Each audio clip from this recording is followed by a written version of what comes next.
അസ്സലാമു അലൈക്കും വറഹ്മത്തുള്ളാഹി തആല വബറകാതുഹു. വിറകടുപ്പിൽ തീ പിടിപ്പിക്കുവാൻ വേണ്ടിയിട്ട് അതാ ഷാഹിനയെ ഉമ്മ പറഞ്ഞയച്ചതാണ്. എത്രയായിട്ടും അവളെ കാണുന്നേ ഇല്ല. ഉമ്മ വിചാരിക്കുന്നു ഇവളിപ്പോൾ എന്താ വിറക് വരി തുടരുത് ഞാൻ പറഞ്ഞേക്കണ്. അങ്ങനെ എടുത്ത് പഠിക്കട്ടെ, കുറേ കാലായില്ലേ ഓളിങ്ങനെ രാജകുമാരിയെ പോലെ നിൽക്കുന്നത്. ആഹാ, റഷീദാൻ്റെ അടുത്ത് അത് നടക്കൂല കാര്യങ്ങളൊന്നും. എന്നാൽ ഈ സമയം അതാ അവൾ വിറകുപുരയിൽ നിന്ന് വിറക് വലിച്ചെടുക്കുന്നതിനിടയിൽ എവിടെയോ കുടുങ്ങിക്കിടക്കുന്ന പോലെയോ എന്തൊക്കെയോ അനുഭവപ്പെടുന്നു. എന്തത് കിട്ടാത്തത്? ഹോ, അല്ലെങ്കിലും വിറക് ആയിട്ടുള്ള പരിചയമൊന്നും എനിക്കില്ല. ഞങ്ങൾ പാവപ്പെട്ടവര്, തോട്ടങ്ങളും തൊടുകളും ഇല്ലാത്തവര്, മരങ്ങളില്ലാത്തവര്. അതുകൊണ്ട് തന്നെ ആദ്യമേ ഞങ്ങൾ ഗ്യാസ് തന്നെയാണ് ഉപയോഗിക്കുന്നത്. അതിപ്പോഴും. ഇവിടെ ഇത്രയും വലിയ തറവാട്ടുക്ക് കെട്ടിക്കൊണ്ടുവന്ന മരുമക്കളുടെ ഭാഗ്യക്കേട് തന്നെയാണ്.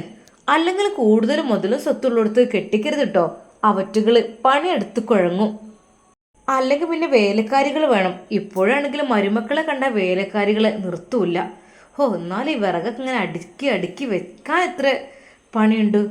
അവൾക്ക് ആ വിറകെടുക്കുവാൻ കഴിയുന്നേ ഇല്ല. അവൾ വിറക് പൊരിയുടെ ബാക്ക് ഭാഗത്തേക്ക് പോയി നോക്കി. എന്നാൽ അപ്പോഴേക്കും ഉമ്മ വിളിക്കുന്നുണ്ട്, ഷായിന, ഷായിന. വിളിക്കുന്നുണ്ട്. എന്തി ഉമ്മ? അല്ല, വിറകൊന്നും കിട്ടിയില്ലേ? ഞാൻ എടുക്കുകയായിരുന്നു. എന്നാ എടുത്തോ. വിറക് വരൻ്റെ ഭാഗത്തൊന്നും എടുക്കണ്ട കേട്ടോ. അത് മഴക്കാലത്തേക്കുള്ള വിറകണ തൊടാതെ അവിടെ വെക്കട്ടെ. ചെതലറ്റ പിടിക്കണ്ടാന്നാവും. അത് ഞാൻ നോക്കിക്കൊണ്ട് ഇജ കൊടുക്കൊന്നും പോകണ്ട. ഇജ് പോയിട്ട് തോട്ടത്തിൽ പോയിട്ട് കുറച്ച് വിറക് ഓലക്കൊടിയൊക്കെ ഉണ്ടാക്കിക്കൊണ്ട് കൊടുന്നാളാ. അല്ലെങ്കിലും ഇനിയിപ്പോൾ വിറകൊക്കെ ഉണ്ടാക്കേണ്ട സമയമായല്ലോ. ഈ സമയത്ത് ഉണ്ടാക്കി വെക്കണം. ഇനി മഴക്കാലത്തിനാകുമ്പോഴത്തേന് ഒക്കെ റെഡിയാക്കി വെക്കണ്ടേ. ചിലയിടത്തൊക്കെ ഇപ്പം തന്നെ മഴ തുടങ്ങിയും ചെയ്തിക്കണ്. വേനൽ മഴ ആയിരിക്കും. ഉമ്മ ഓരോന്നങ്ങനെ പറയുന്നുണ്ട്. പക്ഷെ ഷാഹിന വിളവ് പഠിച്ചതായതുകൊണ്ട് തന്നെ പുറത്തുനിന്ന് ഒരു വിറകോ ഓലക്കടിയോ എടുക്കാൻ വേണ്ടി അവൾ പോയില്ല. പിന്നെന്തിനാ വിറക് വരയിൽ വിറക് അടുത്ത പ്രാവശ്യത്തിനോ? എന്നെ കിട്ടൂല. അവളൊരുപാട് കഷ്ടപ്പെടുത്തിയില്ലേ, എന്നെ കിട്ടൂല അതിനൊന്നും. പാവ മുഹ്സിന ഒരുപാട് കഷ്ടപ്പെട്ട കുട്ടിയാണ്. എന്തിനാണ് ഇങ്ങനെ കഷ്ടപ്പെടുത്തുന്നത്? ആ കുട്ടി പണിയെടുക്കുന്നത് കാണുമ്പോൾ എനിക്ക് സങ്കടം വരും. പക്ഷേ എനിക്ക് എൻ്റെ റോൾ അഭിനയിച്ചല്ലേ മതിയാവും. ഗൾഫിൽ നിന്നാലും ഇവിടെ നിന്നാലും എനിക്ക് കണക്കാണ്. ഗൾഫിലാകുമ്പോൾ എനിക്കാണെങ്കിൽ 25,000 രൂപ തന്നിട്ടുള്ളായിരുന്നു. തീരെ ശമ്പളമല്ലായിരുന്നു. ഇവിടെ ഇപ്പോൾ നാട്ടിൽ നിന്നിട്ട് 30 കിട്ടുന്നുണ്ട്, ജോലിയൊന്നും ചെയ്യാതെ. ഇത് തിരക്കിടില്ലാത്ത ജോലിയാണ്.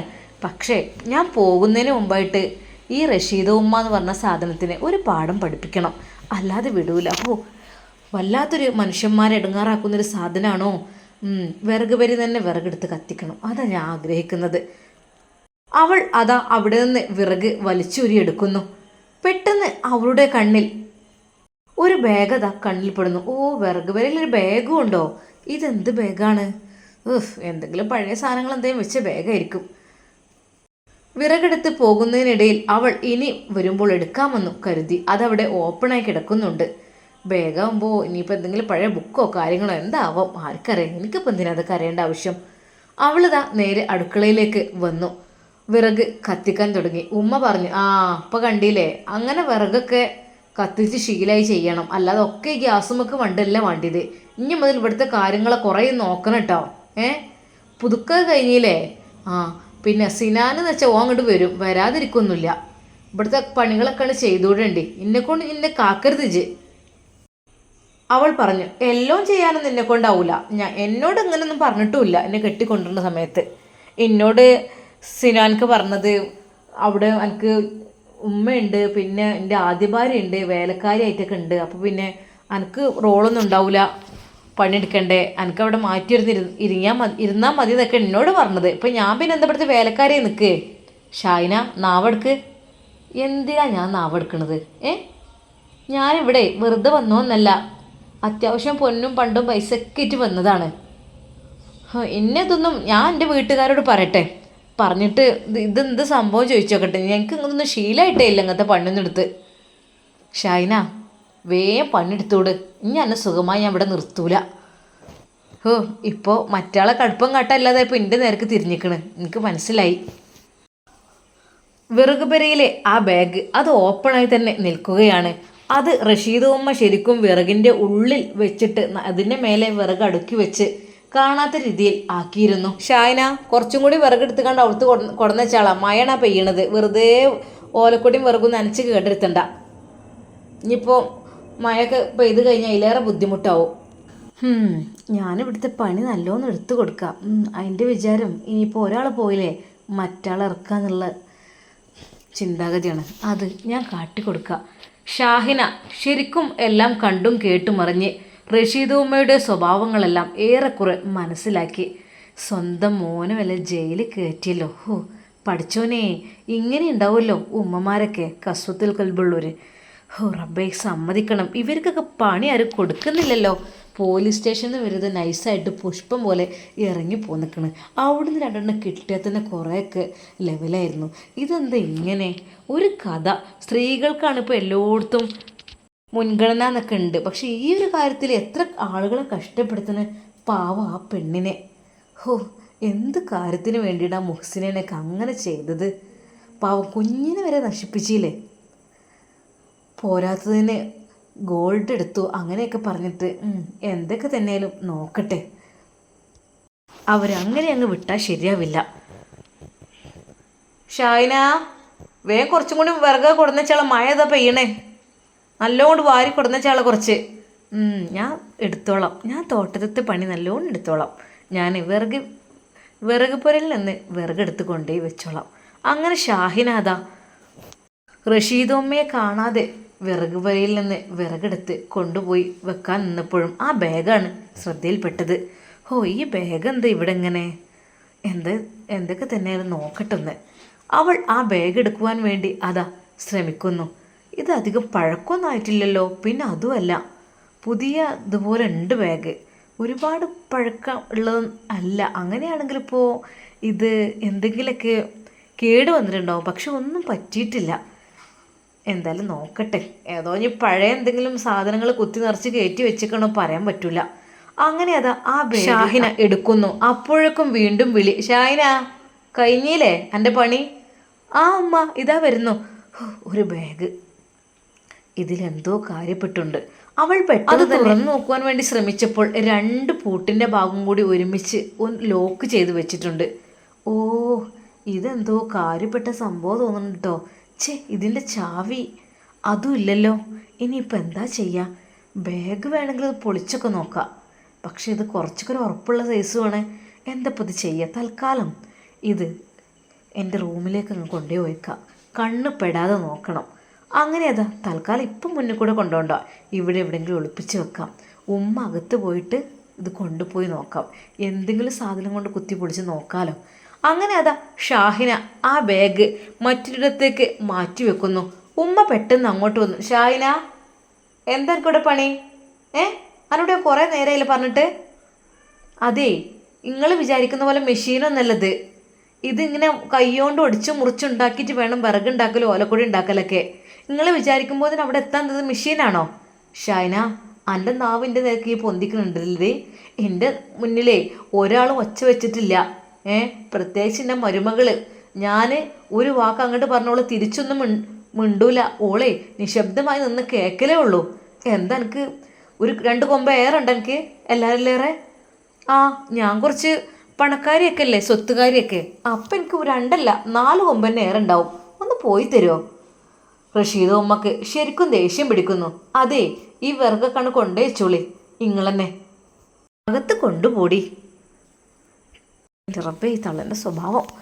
ഷാഹിനക്ക് ശരിക്കും അത് മനസ്സിലായി തുടങ്ങി.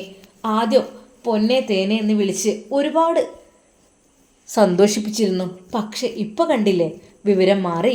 ഒറ്റക്ക് പണിയെടുക്കൽ തുടങ്ങിയപ്പോഴേ ആളകണ് മാറി. എന്താ അവിടെ ഇങ്ങനെ രാജകുമാരിയെ പോലെ ഇരിക്കാനെന്ന വിചാരം. എത്ര പണ്ടും പൈസയും പത്രാസും ജന്മികളല്ല, എനിക്ക് ഇതില്ല. എനിക്കെന്ന് വെച്ചാൽ ഇവിടെ എനിക്ക് പണിക്കൊരാൾ വേണം, അല്ല ഒറ്റക്ക് എന്നെ കൊണ്ട് കഴിയില്ല. അതിനിപ്പോൾ ഏത് രാജാവിൻ്റെ മോളാണെങ്കിലും ശരി. ഒന്ന് പോയിരുന്നെങ്കിൽ ഇതൊന്ന് എടുത്ത് മാറ്റി വെക്കായിരുന്നു, ഷാഹിന വിചാരിക്കുന്നു. അവളുടെ മനസ്സിൽ ഓരോരോ ചിന്തകൾ ഇങ്ങനെ വന്നുകൊണ്ടിരുന്നു. എന്തൊക്കെ തന്നെയാലും മുഹ്സിനയുടെ ഗോൾഡൊന്നും കാണാനല്ല. എനിക്ക് നല്ല സംശയമുണ്ട്. ഇത് കള്ളത്തി വേറെ ആരും അല്ല, ഇത് ഇവിടുത്തെ ആളെന്നെ തോന്നുന്നുണ്ട്. ഉമ്മ അപ്പുറത്തേക്ക് പോകുന്ന തക്കം നോക്കി കാത്തിരിക്കുകയാണ് ഷാഹിന.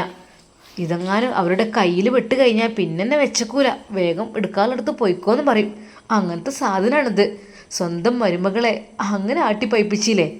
ഓരോന്ന് വിളിച്ചു വരുത്തി. റബ്ബെ, പേടിയാണ് ഇതിൻ്റെ കൂട്ടത്തിൽ നിൽക്കാനും. കാരണം എന്തെങ്കിലുമൊക്കെ ഗുളിക തന്നാലേ, ഓ പാവം, ആ പെൺകുട്ടി ഒരുപാട് കഷ്ടപ്പെടുത്തിയതാണ്. എന്നെ അതിന് കിട്ടൂല, അതെനിക്ക് ഉറപ്പുണ്ട്. ഷാഹിന ആ ഒരു ബാഗ് ഒളിപ്പിച്ച് വെച്ചു താൽക്കാലികമായിട്ട്. ഉമ്മ പോയി കഴിഞ്ഞാൽ അതെടുത്ത് റൂമിൽ കൊണ്ടുപോയി വെക്കണം, അല്ലാതെ നടക്കില്ല. എന്നിട്ട് നോക്കണം എന്തൊക്കെയാണ് ഇതിലുള്ളതെന്ന്. പക്ഷേ അടുക്കളയിൽ നിന്ന് അങ്ങോട്ട് പോകുന്നേ ഇല്ലായിരുന്നു. അവൾക്കുള്ള ചായക്കടി ഉണ്ടാക്കി അവൾ ചായ കുടിച്ച് കുറച്ച് ചോറ് അവൾക്കും ഉപ്പാക്കും മാത്രം വെക്കാമെന്ന് വിചാരിച്ചു. അല്ലെങ്കിൽ വേണ്ട, ഉപ്പാക്ക് ഇനി വെച്ചാലും തന്നെ വേണ്ട, തൽക്കാലം ഞാൻ മാത്രമാണ് കഴിച്ചോളാം. ഷാഹിന അതിനു വേണ്ടിയിട്ട് ഒരു അരനായി മാത്രം അടുപ്പത്തിട്ടു. എന്താ ഷാഹിന ഇത്രയും ചെറിയ കുടുക്ക വെച്ചിക്കണത്? അത് പോരെ, എൻ്റെ ഒരു വയറിനല്ലേ. നിങ്ങൾക്കൊന്നും പിന്നെ ഞാൻ വെച്ചൊന്നും കഴിക്കണ ഇഷ്ടമുണ്ടാവില്ല. ഞാനെന്ന് വെച്ചാൽ അങ്ങനെ ആ രീതിയിലല്ലേ വെക്കുക. ഉമ്മാക്ക് ഒന്നും മിണ്ടാൻ കഴിഞ്ഞില്ല. വല്ലാത്തൊരിതാണ് റബ്ബേ തലയിൽ വന്ന് കയറിക്കണത്. എന്നാൽ ഈ സമയം ഷാഹിന തള്ളയാണെങ്കിൽ അടുക്കളയിലൊന്നും പോകണമില്ല. ഇവിടെ അങ്ങനെ ചുറ്റിപ്പറ്റി നിൽക്കണേ. ഇതെന്തിനാ? എനിക്ക് ഈ സംഭവങ്ങളുടെ അകത്തേക്ക് വെച്ച് നോക്കണം എന്താന്നുള്ളത്. പക്ഷെ പൂട്ട് പൊട്ടിക്കാൻ അതെനിക്ക് കഴിയൂല. ബാഗ് എന്തെങ്കിലും കട്ട് ചെയ്യേ അങ്ങനെ എന്തെങ്കിലും വേണ്ടി വരും. ഷാഹിന, ആ എന്തേ ഇജെന്തെങ്കിലും ആലോചിക്കണേ? അതാ ആ ഫ്രീസറിൽ മീനുണ്ട്, അതെടുത്ത് നന്നാക്കിക്കൂട്. തള്ളക്ക് 2 പണി കൊടുത്തിട്ട് നിൽക്കുള്ളൂ.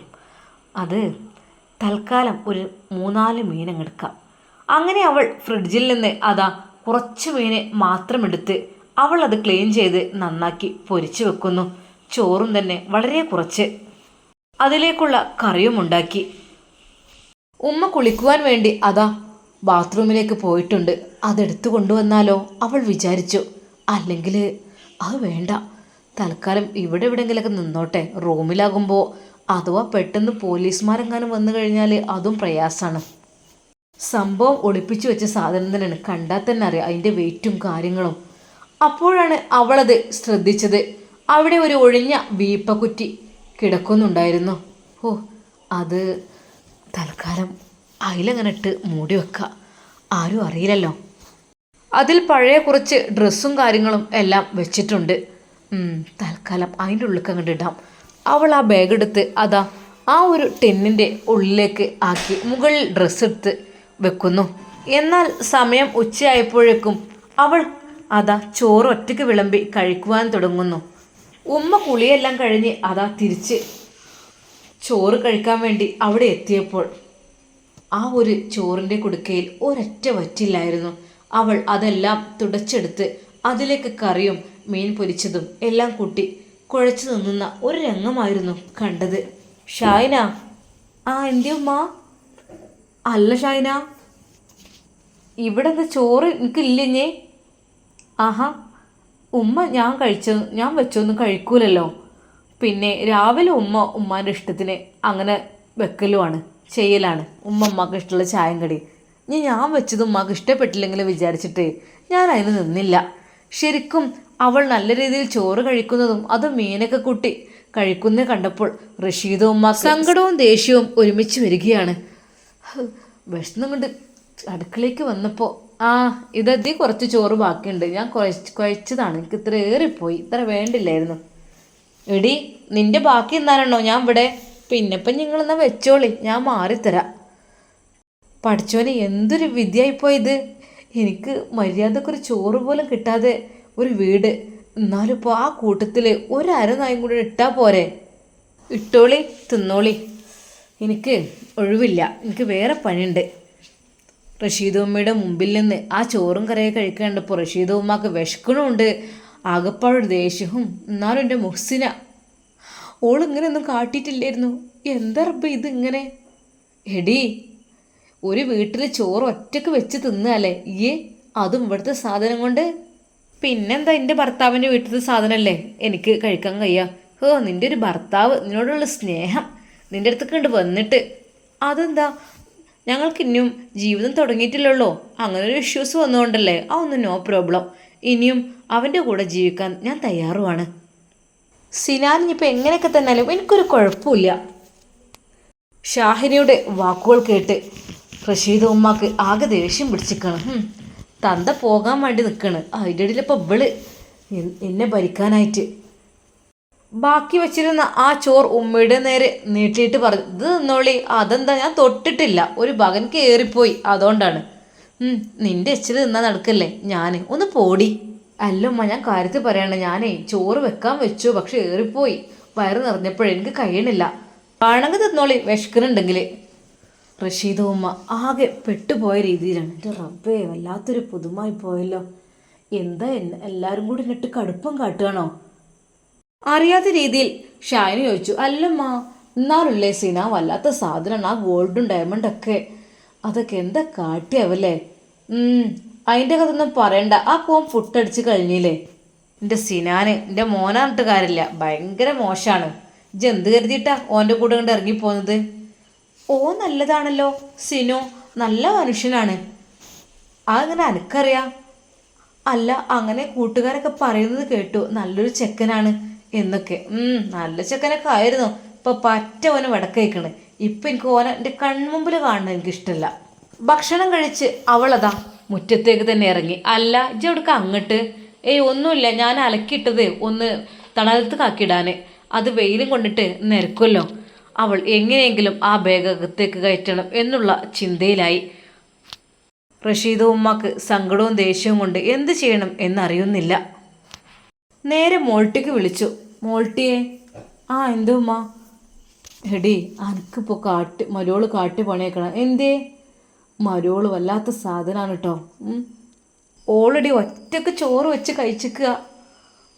ഉമ്മ അങ്ങനെ കാട്ടണമെന്നുണ്ട്, നിങ്ങൾ എന്തെങ്കിലും ചെയ്തീനോ? ഞാൻ മോളെ രാവിലെ ചായയും കടി ഉണ്ടാക്കി ഞാനത് തിന്നു. ഞാൻ പറഞ്ഞു അവളോട് എനിക്ക് ആവശ്യമുള്ള വെച്ചത് ഉണ്ടായിക്കോന്ന്. അത് ശരി തന്നെയാണ്. അപ്പം എന്താ, ഓൾക്കുള്ള ചായയും കടി ഉണ്ടാക്കി, പിന്നെ ചോറും കറിയും കൂട്ടാനും ഒക്കെ ഉണ്ടാക്കി. അങ്ങനെ തിന്നണ്. കാരണം അരി കുറച്ചിട്ടിട്ടുള്ളൂ, ഓൾക്ക് വേണ്ടി മാത്രം ഒരു അരനായി. എന്നിട്ട് ഉമ്മ ചോറുന്നില്ലേ? ഞാൻ അയച്ചു വെക്കട്ടെ, അല്ലാപ്പം എന്താ കാട്ടണ്? ഇങ്ങനത്തെ മരുമക്കൾ ഉണ്ടായാലും കേടന്നെയാണ്. ഉമ്മ നല്ല മരുമകൾ ഉണ്ടേനല്ലോ മുഹ്സിന, അവളമ്മായിട്ടില്ലല്ലേ ഒഴിവാക്കിയത്. മോൾട്ടിയെ അനാവശ്യം പറയരുത്, ഉണ്ടാതെ അവിടെ ഇരുന്നോ. എന്നോടിപ്പോൾ ഇതിനെക്കുറിച്ച് ആരെങ്കിലും ചോദിക്കുക പറയുക ചെയ്തോ? അല്ലമ്മ, ഞാൻ പറഞ്ഞു എന്ന് മാത്രമേ. ചോറ് വേണേ ഞാൻ തിരങ്ങോട്ട് പോരെ.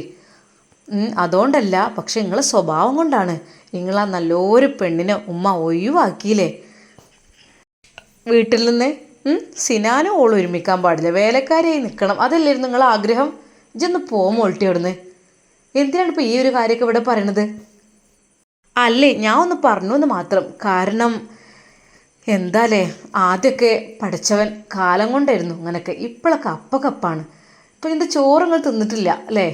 മോൾട്ടിയെ കളിയാക്കണ്ട. അല്ല, കളിയാക്കല്ല, ഇതിന് ചോറും കറിയും കൂട്ടാനും, കൂട്ടാനും കറിയൊക്കെ എന്തൊക്കെയോട് ബാക്കിയുണ്ട്. ഞാൻ ഓൾക്ക് ആ മീനൊന്നേരം എടുത്ത് കൊടുത്തപ്പോഴേ അതിന് 4 മീൻ എടുത്തിട്ടാണ് ഓള് പൊരിച്ചത്, ഓൾക്കും വേണ്ടി മാത്രം. എന്നിട്ട് ആ മീൻമുള്ളടക്കം അതാ അവിടെ ഉണ്ട്. ഉമ്മ, ഞാൻ പറഞ്ഞില്ലേ, നമ്മളെ ദുനിയാവിൽ ആരൊക്കെ എന്തൊക്കെ കാട്ടി അതിനനുസരിച്ച് നമുക്കതിന് ശിക്ഷ ഒരു പക്ഷേ ദുനിയാവും തന്നെ കിട്ടും. പിന്നെ ചിലതാണെങ്കിൽ ആഹൃത്തൊക്കെ മാറ്റി വെക്കും. അതുകൊണ്ട് ഉമ്മ, നമ്മൾ ആൾക്കാരോട് പെരുമാറുമ്പോഴും സഹവസിക്കുമ്പോഴൊക്കെ നല്ല മാന്യമായ രീതിയിൽ സഹവസിക്കാനൊക്കെ നോക്കുക. അല്ലെങ്കിൽ ഓരോ മനസ്സൊക്കെ ഒന്ന് വേദനിച്ചിട്ടുണ്ടെങ്കിലേ മറ്റു രീതിയിൽ നമുക്ക് ഒരു തിരിച്ചടിയായിട്ട് വരും. മോൾട്ടിയോട് സംസാരിച്ചു കൊണ്ടിരിക്കുകയാണ് ഉമ്മ. അവത് സംസാരിച്ച് മുൻഭാഗത്തെ മുറ്റത്തേക്ക് അങ്ങനെ നടന്നു പോയിക്കൊണ്ടിരിക്കുകയാണ്. ഫുള്ളും ഇവളുടെ കുറ്റങ്ങളാണ് പറയുന്നതെന്ന് ശരിക്ക് കേട്ടാൽ തന്നെ മനസ്സിലാകും. ഈ സമയം അവളതാ ആ ബാഗ് കൈക്കലാക്കുന്നു. എങ്ങനെയെങ്കിലും ഇതുമായി റൂമിലേക്ക് പോകണം. മുകളിലത്തെ റൂമിലേക്ക് പോകാം. പിന്നെ ഇതിൻ്റെ ചാവി കിട്ടിയ കഴിച്ചിലായി. അത് ഉമ്മാൻ്റെ റൂമിലുണ്ടാകാൻ ചാൻസ് ഉണ്ട്. കാരണം ഉമ്മാക്കാണ് ഒരുപാട് താക്കോൽ കൂട്ടങ്ങളും കാര്യങ്ങൾ. അതിൻ്റെ കൂട്ടത്തിൽ ചെറിയ ചാവിയായിരിക്കും. അത് ഐഷുമ്മാൻ്റെ കള്ളത്തിരക്ക് ഷാഹിൻ ഒന്ന് പൊളിച്ചു തരാം. തൽക്കാലം സർപ്രൈസായി നിൽക്കട്ടെ. ആ ബാഗുമായി അവൾ പതുക്കെ തൻ്റെ റൂമിലേക്ക് പോയി അലമാരയിലേക്ക് വെച്ച് പൂട്ടി. ഇപ്പോഴാണ് ആശ്വാസമായത്. എന്നോട് കുറേ ചോദിച്ചാണ് ആ സ്വർണത്തിൻ്റെ കാര്യം. ഇനിയിപ്പോൾ അത് നടക്കൂല. അഭിനയൊക്കെ അവിടെ നിൽക്കട്ടെ. യഥാർത്ഥമായിട്ട് റഷീദവും ആരാണെന്ന് ഇവിടെ എനിക്ക് എല്ലാവരോടും പറയണം, അതാണ് ആഗ്രഹം. ചാവി കിട്ടിയാൽ കഴിച്ചിലായി. അല്ലെങ്കിൽ ബാഗ് നല്ല കട്ടിയുള്ളൊരു സൈസ് ബാഗാണ്, കട്ട് ചെയ്യാൻ കഴിയുമോ അറിയില്ല. അത് ഉമ്മാൻ്റെ റൂമിലുണ്ടാകാൻ ചാൻസ് ഉണ്ട്. പെട്ടെന്ന് അവൾ അവിടെ നിന്ന് ഇറങ്ങി ഉമ്മയുടെ റൂം ലക്ഷ്യമാക്കി പോവുകയാണ്. മോൾട്ടിയോട് സംസാരിച്ചു കൊണ്ടിരിക്കുകയാണ് ഉമ്മ. പെട്ടെന്ന് ഉമ്മ അതാ അകത്തേക്ക് കയറി വരുന്നു. അവൾ ഉമ്മയുടെ വാതിലിൻ്റെ അരികിലേക്ക് പോകുവാൻ വേണ്ടി നിൽക്കുകയായിരുന്നു. ഷായന, എന്താ എനിക്ക് ഇവിടെ പണി? ഒന്നുമില്ല, ഞാനെൻ്റെ ഫോൺ തരുമായിരുന്നു, എവിടെ വെച്ച് എനിക്ക് ഓർമ്മയില്ല. അവളൊന്നും അറിയാത്ത രീതിയിൽ ഫോൺ തിരുവുന്ന പോലെ അഭിനയിച്ചു. വെക്കുമ്പോൾ ശരിക്കും വെക്കണേ, അല്ലാതെ അവിടെയും ഇവിടെയും കൊണ്ടിട്ടല്ല വേണ്ടിയത്. എൻ്റെ ഫോണ് കാണാനില്ലതേ പോരാ, എനിക്ക് രണ്ടെണ്ണം കിട്ടാനേക്കുണ്ട് അടുത്തുനിന്ന്. ദേ എന്ത് കിട്ടുക? രണ്ടടിൻ്റെ കുറവ് എനിക്ക് നല്ലോണം ഉണ്ട്. ഇതെന്തെന്ന് കാട്ടി കൂട്ടിയതോടെ? ഒരു മനുഷ്യന്മാരൊരു വീട്ടിൽ ചോറക്കൽ അങ്ങനെ ഒരാൾക്ക് മാത്രം? പൊന്നാരുമ്മ, നിങ്ങളങ്ങനെ നിങ്ങൾക്ക് മാത്രം ചായം കടി ഉണ്ടാക്കിപ്പോ. ഇനിയിപ്പോൾ ഞാൻ ഉണ്ടാക്കിയാൽ പറ്റൂലെന്ന് വിചാരിച്ചിട്ട് അങ്ങനെ ചെയ്തത്. നിങ്ങൾ തന്നെയല്ലേ മാതൃക കാണിച്ചെന്നത്. എന്നാലും എൻ്റെ പെണ്ണ് ഞാനെ സമ്മതിച്ചിക്കണ്. ഇങ്ങനത്തെ എന്തിനാ? ഒരൊറ്റ ഒന്ന് പോരെ കുടുംബം കുളം തോണ്ടാൻ? അതെ, ഇങ്ങളെപ്പോലൊന്നും സ്വഭാവം എനിക്കില്ല. ഒരു നിമിഷം റഷീദുമ്മ അത് കേട്ട് ഞെട്ടി. റബ്ബേ, ഇവളെന്തെല്ലാം കണ്ടുപിടിച്ചോ? റഷീദുമ്മയുടെ കള്ളത്തരങ്ങളെല്ലാം ഷാഹിന എന്ന മരുമകൾ പൊളിച്ചെടുക്കുമോ? സത്യം പുറത്തു വരുമോ? നമുക്ക് കാത്തിരുന്ന് കാണാം. അതുവരേക്കും എല്ലാവർക്കും അസ്സലാമു അലൈക്കും വറഹ്മത്തുള്ളാഹി തആല വബറകാതുഹു.